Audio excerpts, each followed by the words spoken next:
जी हाँ, तो बिहार के सभी स्टूडेंट्स को मेरा यानी प्रदीप सर का बहुत-बहुत आशीर्वाद। डियर स्टूडेंट्स, आज हम लोग बात करने वाले हैं, काफ़ी शॉर्ट में मैं चलूँगा। कुछ इंपॉर्टेंट चैप्टर्स जिससे एक्सप्लेनेशन के लाइन्स पूछे जाते हैं आपके descriptive question Bihar board intermediate में, और उनसे समरी ये अक्सर पूछा जाता है। अब अभी मैं कुछ चैप्टर्स जैसे इंडियन सिविलाइजेशन एंड कल्चर एक ऐसा चैप्टर है जिससे समरी में या एक्सप्लेनेशन में हर साल पूछता ही पूछता है।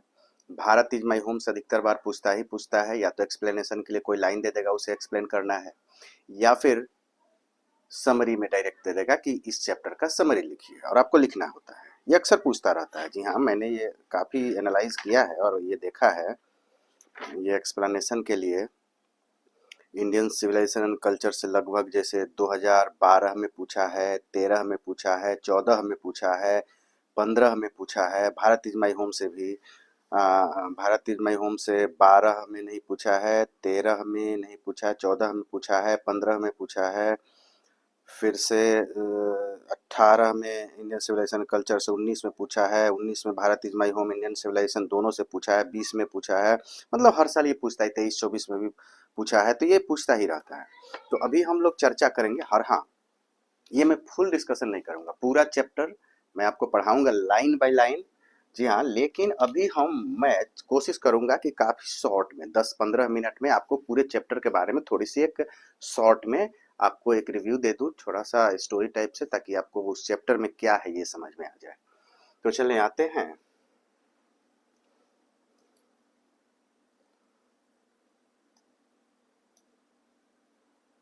ये इंडियन सिविलाइजेशन एंड कल्चर का है। ये पहले तो ये वर्ड मीनिंग कुछ देख लेना ज़रूरी है, वो जब चैप्टर पढ़ाऊँगा उस समय मैं दिखाऊँगा आपको। अभी उतने डीप में जाना ज़रूरी नहीं है।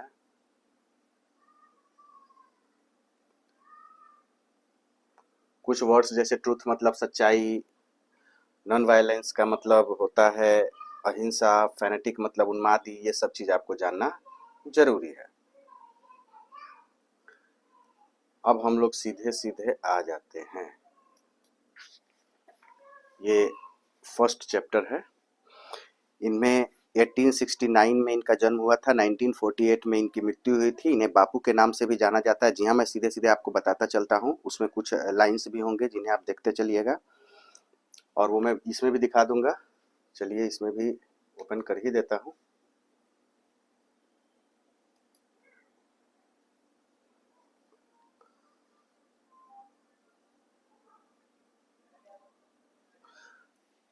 इन्हें फादर ऑफ नेशन यानी बापू के नाम से भी जाना जाता है। वे एक पॉलिटिशियन से ज़्यादा एक स्पिरिचुअल आध्यात्मिक नेता थे।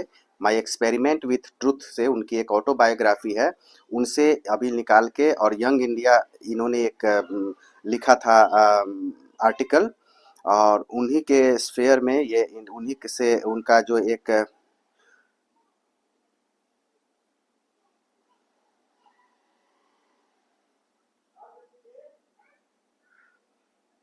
और ये जो है एक ऐसे है इंडियन सिविलाइजेशन एंड कल्चर, ये इन्होंने लिखा है, और उसी उनके एसे यानी कि निबंध से निकाल के ये चैप्टर हम लोगों को दिया गया है।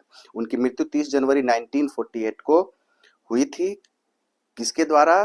तो गोडसे के द्वारा। और ये 13 जनवरी 1948 को ये हो गया। 1915 से 1948 तक उन्होंने कम्प्लीटली यहाँ के पॉलिटिक्स को डोमिनेटेड किया था। मतलब इनकी सबसे ज़्यादा चलती थी, सभी लोग इन्हें ही मानते थे, चूँकि इसके पहले भी 15-20 साल वो रह के आए थे साउथ अफ्रीका में, वहाँ के लोगों को आज़ाद करने में काफ़ी इन्होंने भूमिका निभाई थी। इसलिए वहाँ तो इज़्ज़त था ही, और यहाँ भी उनकी बहुत ज़्यादा वैल्यू बढ़ गई थी। ये कहते हैं कि I believe that civilization India has evolve is not to be beaten in the world. ये दुनिया में कहीं भी इसे बीटन नहीं किया सकता, हराया नहीं जा सकता भारत के। मैं इसे छोटा कर देता हूँ, चूंकि आपको तो सिर्फ बताना है ना मुझे, मैं आपको सिर्फ बताता चलता हूँ। मैं इसे छोटा कर देता हूँ, आपको देखने की जरूरत नहीं, मैं आपको बताता हूँ, आपको सिर्फ सुनते जाना है। अभी मैं काफ़ी शॉर्ट में बनाने का, चूंकि यूट्यूब पे है, छोटा शॉर्ट में वीडियो बनाऊंगा। इसके बाद एक एक्सप्लेनेशन बहुत अच्छे से दिखाऊंगा मैं आपको। इन्होंने कहा है, अच्छा, इन्होंने सबसे पहले ये बताया है कि भारतीय सभ्यता जो है इसमें हम लोग का रहन सहन बात विचार हम लोग का तरीका तौर तरीका हमारे पूर्वजों ने जो रखा और जो हमने उसे अपनाया और हमने फॉलो किया उससे कभी भी दुनिया में हराया नहीं जा सकता है। रोम ग्रीस बहुत से ऐसे सभ्यता हम थे जो कि आज नष्ट हो गए, कहीं उनका अता पता नहीं है, लेकिन भारत आज भी अपने साउंड फाउंडेशन के साथ खड़ा है। ठीक है। फिर उसके बाद कह रहे हैं कि the people of Europe learn their lesson from the writing of the men of Greece and Rome. वहाँ ग्रीस और रोम के राइटिंग से उन लोगों ने सीखा तो वे भी खत्म हो गए, क्योंकि उन लोगों से सीखने लायक कुछ ऐसा था नहीं।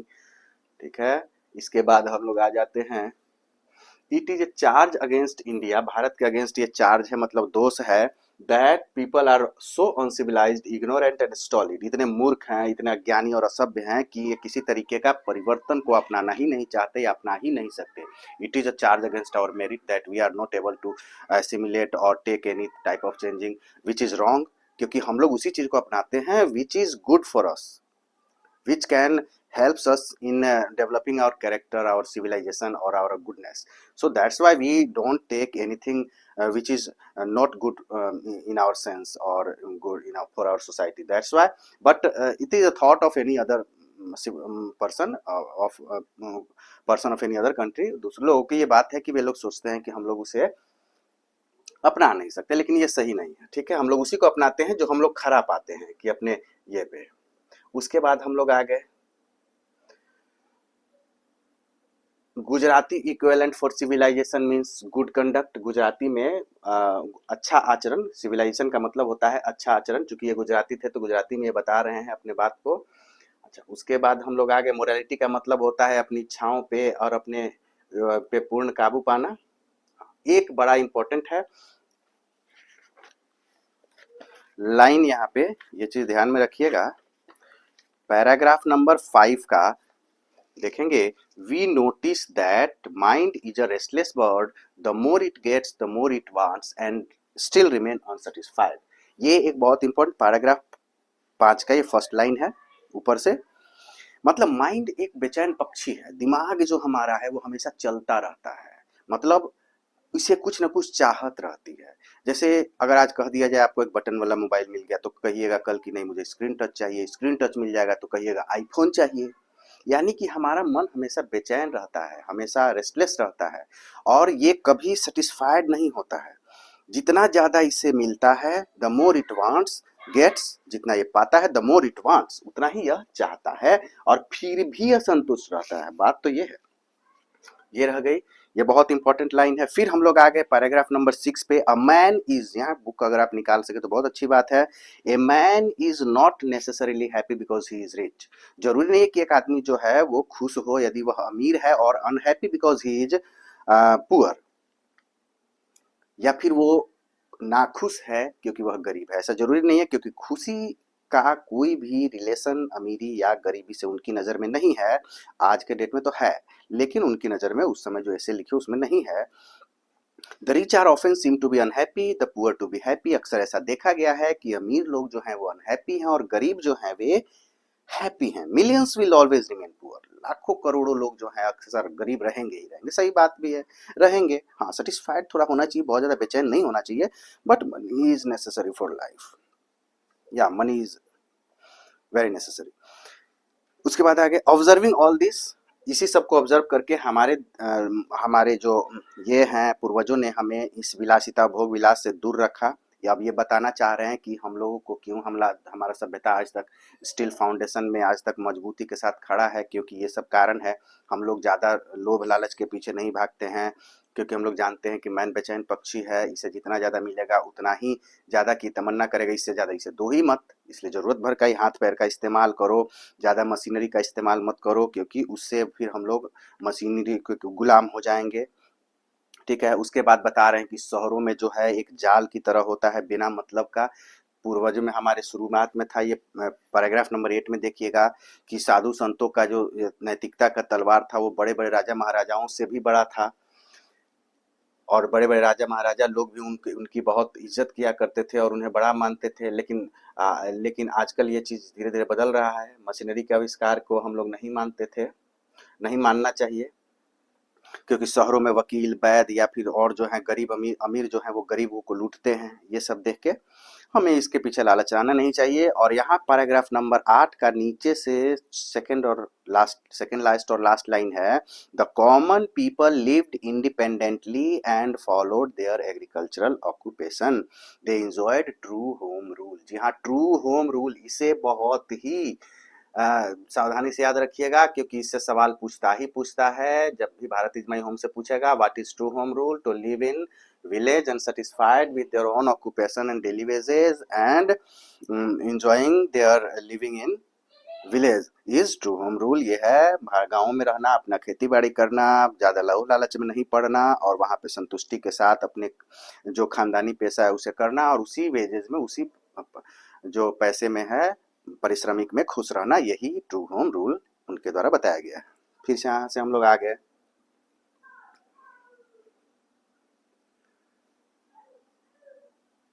ये आपके लिए नहीं है, आपको ये नहीं देखना है, मैं जो बोल रहा हूँ बस आपको सुनना है।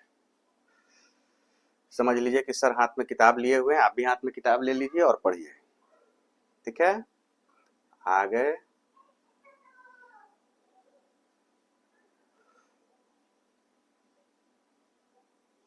अब यहाँ बता रहे हैं कि जो टेंडेंसी है विदेशियों की वो क्या है और हमारी क्या है। विदेशियों की जो टेंडेंसी है वो है कि भौतिकता की पूजा करना, सुख सुविधा के लिए अपने आप को ज्यादा समर्पित रखना और उसके पीछे काम करना, जबकि हम लोग का है, हम लोग आत्मा की संतुष्टि शांति के पीछे काम करते हैं।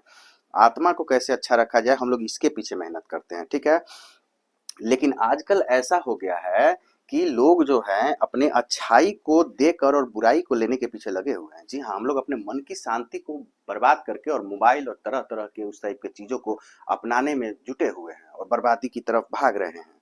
ये एक चीज है।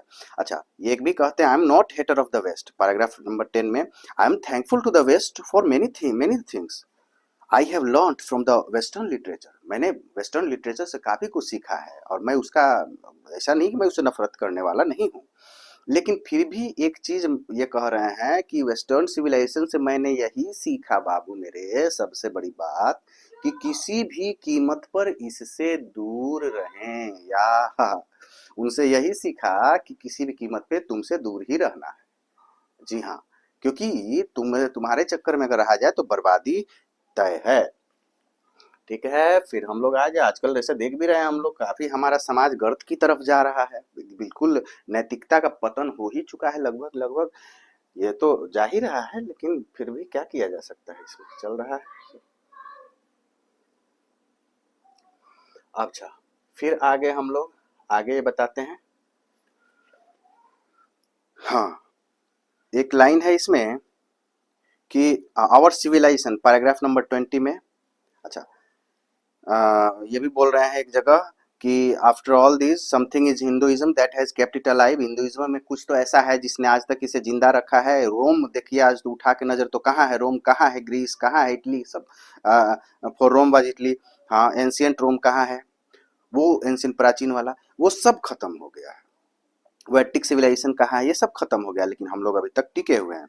अच्छा, ये भी बता रहे हैं पैराग्राफ नंबर 20 में कि our civilization, our culture, our swaraj depends not on multiplying our wants, यानी कि मल्टीप्लाइंग मतलब गुणात्मक रूप से वृद्धि करना, अपनी वांट्स मतलब चाहतों का, सेल्फ इंडल्जेंस या अपने आप में लिप्त रहना, बट अपॉन रेस्ट्रिक्शन वांट्स या सेल्फ डिनायल। जी हाँ, सेल्फ डिनायल, आत्मत्याग। हमारा जो सिविलाइजेशन है वो अपने चाहतों को बहुत ज्यादा बढ़ाने में नहीं है, बल्कि अपने आत्म त्याग में है। ठीक है,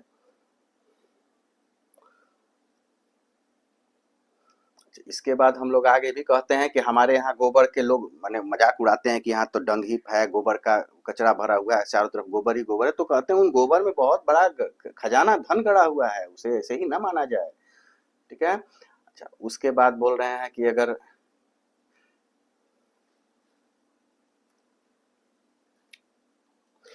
कि I know that for India to run after golden fleece is to court certain death. हाँ, हमें let us engrave our heart and hot the motto of the western philosophy plain living and high thinking. हम लोग को अपने सभ्यता में सादा जीवन उच्च विचार को ध्यान में रखना चाहिए। इस गोल्डन फ्लीस के पीछे भागने से निश्चित मृत्यु की तरफ या विनाश की तरफ बढ़ते जाता है आदमी। तो इस तरीके से हम लोग को भौतिकतावादी की तरफ, पश्चिमी सभ्यता की तरफ नहीं जाना चाहिए। फिर बोल रहे हैं एक जगह कि a certain degree of harmony, 24 paragraph number में है, certain degree of physical harmony मतलब शारीरिक जो है आराम या कंफर्ट, हार्मनी और कंफर्ट, शारीरिक सामंजस्य और आराम आवश्यक है, लेकिन एक निश्चित स्तर से ऊपर अगर उसे बढ़ाया जाता है तो वह हम लोगों के लिए बहुत ही घातक सिद्ध हो सकता है, इसलिए ऐसा नहीं करना चाहिए। और the satisfaction of one's physical need even the intellectuals need of one's narrow self, किसी भी भौतिक आवश्यकताओं की संतुष्टि संकीर्ण स्व बौद्धिक आवश्यकताओं की भी ये बात बोल रहे हैं, एक निश्चित समय तक ही ठीक है, उससे ज्यादा अगर किया जाएगा तो वो सही नहीं है। लास्ट में बोलते हैं must man, last second last और लास्ट लाइन है, a man must arrange his physical and cultural circumstances so that they do not hinder him in his service of humanity, service of humanity मतलब मानवता की सेवा, on which all his energies should be concentrated मतलब उस पर केंद्रित होना चाहिए, ऑल हिज एनर्जीज उसकी सारी ताकतें शुड भी चाहिए, तो जिसपे यानी कि एक निश्चित बिंदु तक पर रुकना ही होगा सबको, ज्यादा अपने आप को कंफर्ट और लग्जरी में नहीं रखना चाहिए। हाँ, ये इससे पहले कि शारीरिक और बौद्धिक कामुकता में बदल जाए, मनुष्य को अपनी भौतिक और सांस्कृतिक परिस्थितियों को व्यवस्थित करना चाहिए ताकि वे मानवता की सेवा में बाधा न बने, जिन पर उनकी सारी ऊर्जा केंद्रित होनी चाहिए। तो उम्मीद करता हूँ कि आपको इस चैप्टर का पूरा चीज समझ में आ गया होगा। वे बोल रहे हैं बहुत सी चीज़ें उन्होंने तो अपने एस्से में लिखी हैं कि जैसे हमें साइंस की पढ़ाई नहीं करनी चाहिए, हमें बहुत ज़्यादा भोग विलास में नहीं रहना चाहिए, मशीनरी के ज़्यादा आविष्कार नहीं करना चाहिए, मेडिकल इंजीनियरिंग की पढ़ाई नहीं करनी चाहिए, तकनीकी की ज़्यादा तकनीकी शिक्षा नहीं होना चाहिए, इंजीनियरिंग कॉलेज मेडिकल कॉलेज नहीं होना चाहिए, लॉ वकील ये सब नहीं होना चाहिए, ये सब काफ़ी कुछ लिखे हैं, लेकिन उसको काफ़ी छोटा पार्ट दिया गया है। अगर उसको हम लोग फॉलो करते तो आ, शायद ये सारा कहाँ का कहाँ दुनिया पहुँच गया। ये तो जवाहरलाल नेहरू थे, उनकी कुछ और भी थी जो वो सोचे कि नहीं, वो उसको पूरी तरह फॉलो नहीं किए ना। अब आज तक हम लोग गांव देहात में ही ऐसा स्थिति उतना आगे डेवलप नहीं कर पाते। खैर इन्होंने यही कहा कि हम हमारी सभ्यता बची हुई इसीलिए है, उनका कहना था कि भाई हम लोग अपने पुराने की तरह जिस तरीके से हल बैल से खेत जोतते थे वही करते आ रहे थे, अगर ट्रैक्टर से या मशीनों से खेत जुताएगा तो लोगों को काम नहीं मिलेगा, रोजी रोजगार नहीं मिलेगा, बर्बाद नहीं होगा। उनका ये भी कहना था कि ट्रेन नहीं चलना चाहिए, ट्रेन चलेगा तो बीमारी अगर एक जगह रहेगा तो दूसरे जगह फैल जाएगा, ये सब भी नहीं होना चाहिए था। तो पूरी तरीके से तो फॉलो नहीं किया गया है, और वरना आज पता नहीं फिर से कोई आके गुलाम बना लेता हम लोगों को। खैर जो भी हो, लेकिन ये सारी बातें जो इन्होंने बताई है कि हमें किसी तरीके से पश्चिमी सभ्यता से, उनके रहन सहन से या मशीनरी का आविष्कार, इन सब से दूर रहना चाहिए और हमें अपने आप को उनसे बचाना चाहिए, हमें वही चीज़ अपनाना चाहिए। तो बहुत सी बातें सही भी हैं और अच्छी भी हैं, सही बात है, उसके पीछे ज़्यादा कुछ, लेकिन कुछ कुछ बातों को पीछे अगर दौड़ेंगे तो हम लोग के लिए घातक है। तो उम्मीद करता हूँ आप ये चैप्टर का हल्का सा समझ गए होंगे। इसके बाद मैं आपको फिर से इस चैप्टर को लाइन बाय लाइन, जो भी नोट्स आप देख रहे हैं एकदम वर्ड मीनिंग के साथ, पूरे डिस्क्रिप्शन के साथ पढ़ाऊंगा, पूरे घंटे भर का क्लास। अभी तो शॉर्ट में इतना आप चैप्टर समझ ही रहे होंगे। तो चलिए एक बार फिर से आप सबों को बहुत बहुत आशीर्वाद, और चैनल को अगर सब्सक्राइब नहीं किए तो प्लीज़ सब्सक्राइब कीजिए बहुत अच्छे से इसे, और सपोर्ट भी। एक बार फिर से आपको बहुत बहुत धन्यवाद। हाँ, अगर नोट्स चाहिए तो इसका लिंक मैं डिस्क्रिप्शन में दे दूंगा, वहाँ से आप नोट्स डाउनलोड कर सकते हैं, या फिर मेरे प्रदीप सर इंग्लिश E2C2 वाले इसी नाम से मेरा टेलीग्राम, व्हाट्सअप, इंस्टाग्राम सब चैनल है, तो मेरे व्हाट्सअप चैनल पे या फिर टेलीग्राम चैनल पे चले जाएं, वहाँ पे आपको नोट्स प्रोवाइड किया जाएगा, थोड़ी सी मेरी भी हेल्प हो जाएगी। इसका डिस्क्रिप्शन में भी मैं इस नोट्स का लिंक दे दूंगा, वहाँ से भी आप डाउनलोड कर सकते हैं, प्लीज़ आप उसे कीजिएगा डाउनलोड। तो चलिए फिर, बाय बाय।